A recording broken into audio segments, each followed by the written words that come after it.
Okay, welcome to On the Fly Cooking, where we cook stuff with what we have. Okay, now we've got some soup beans, more specifically Great Northern beans. I put a little bacon grease in them.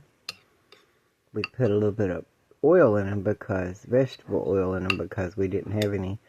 My mother couldn't find the bacon grease, so I found it.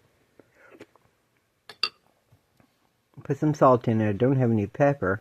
Put a little relish in there, pickle relish. Okay, Now, soup beans is a term common in the southern United States, particularly the region around the Appalachian Mountains.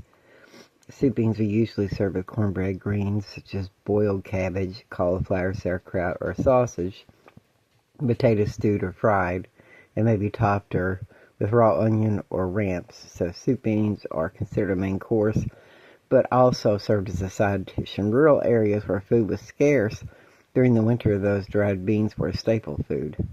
And there's white beans, Great Northern beans, and navy beans, butter beans, black-eyed peas, but the main soup beans, greens, chow relish-like condiment, similar to British Piccadilly. Chow could be preserved and served with beans year-round.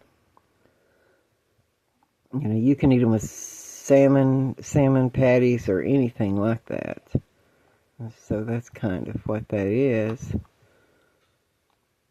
Soup beans.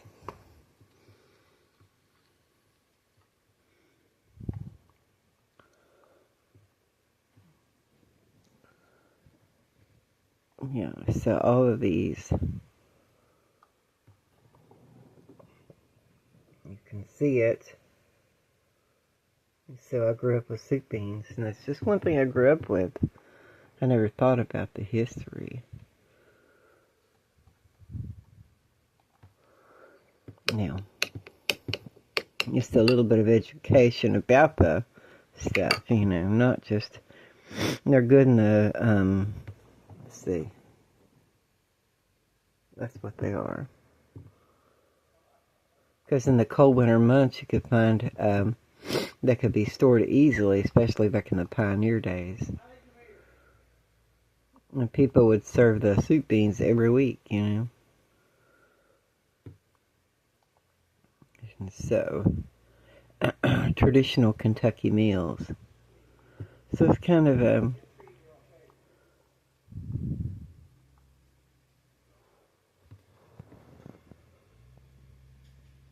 pause their video. I want to watch that. Read that.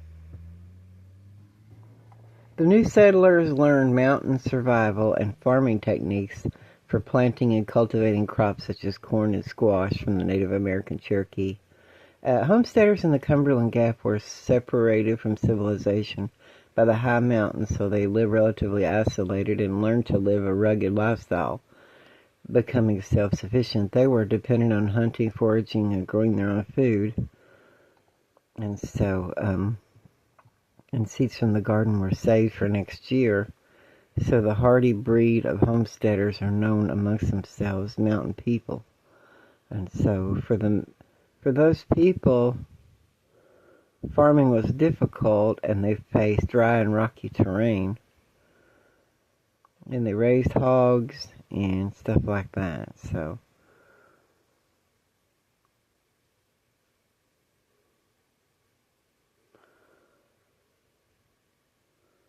those are just things that are easy to take care of. So that's kind of a little history of the beans and stuff like that. And there's a picture of how people would store stuff, a long time ago.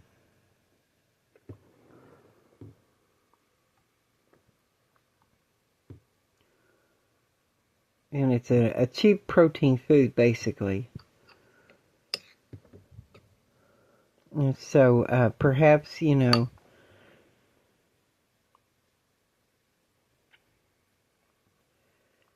they were pretty much the least expensive thing you could get, and people would buy those.